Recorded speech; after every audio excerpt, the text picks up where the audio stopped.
Meanwhile, we're going to turn to entertainment. The Oscars may not be as eventful as they were last year. If you remember that Moonlight La La Land mix-up, oh my goodness. But I'm sure there will still be many memorable moments. You never know what's going to happen. Washington Post movie writer Stephanie Mary is here with us to dish all about it and going to share her predictions. Welcome to Great Day.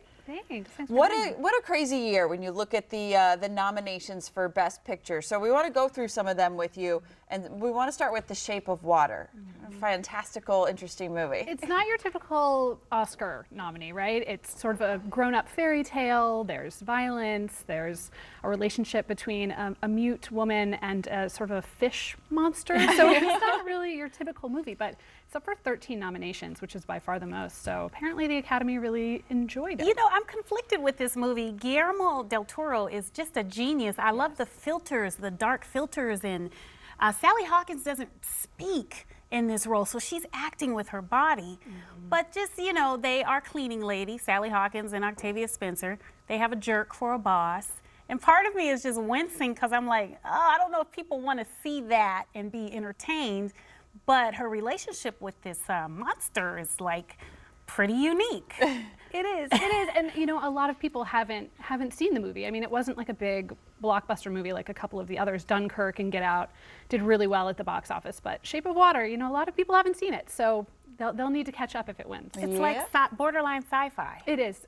Yeah. And another one that's been getting a lot of award recognition already, 3 Billboards Outside Ebbing, Missouri. Oh yeah, that's coming into the award season, just, you know, picking up steam. I mean, it's won sort of every award. It's up for, I think, 7 awards, and it's a front runner for Best Actress. Frances McDormand is almost certainly going to win Best Actress, and Best Supporting Actor Sam Rockwell is leading that as well. But it's a really divisive movie. I mean, if you thought Shape of Water was kind of like so-so, you know, 3 Billboards, people seem to either really love it or really hate it. There is an undercurrent to it. I read that the writer of this film and the director was on a bus trip across the country and saw 3 billboards, not unlike the ones centered around this movie. And he thought, I don't know what these billboards mean, but he created a story just based on passing, and it's there's a racial undercurrent. And he's, you know, he grew up in England and Ireland, so I think some people feel like it's a little bit of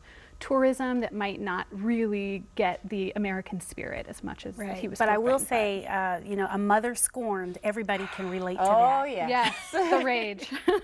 And I know my mother was talking with me after she saw it too. It's just like you start this conversation. You feel with it. something, right? Watching Frances. Okay, we can't not have you here and not ask you about the Post. The Post. Well, of course. You work there. I work there. So yes, I mean, it's a historical movie, and those tend to be big Oscar movies. I'm of course biased and think it's amazing because it's all about the Washington Post and the decision to run the Pentagon Papers.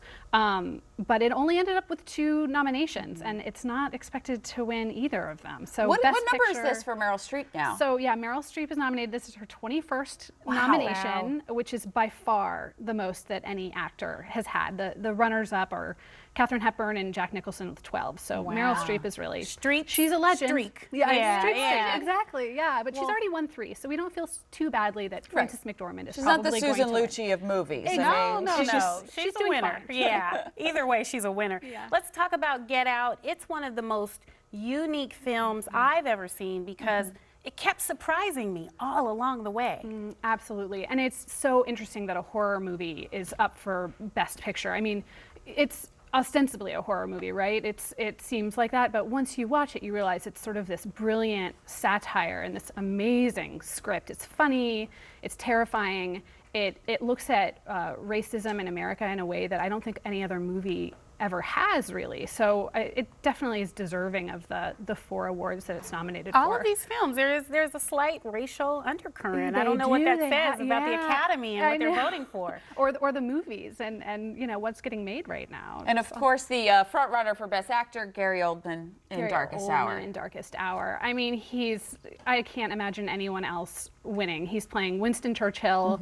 He's under layers and layers of prosthetics, but still manages to do this amazing job, just completely transforming himself for this role. So So yeah, I think that that's going to be the winner. What's your pick for Best Picture, real quick before we go? Like what I want or what I think is going to What you win? I think that Shape of Water is going to win, Okay. but I'm pulling for Get Out. Get Out, yes. yes. And I like Three Billboards myself. Yeah, but, that was a good movie. I just want to say, I want to make a prediction here. Okay.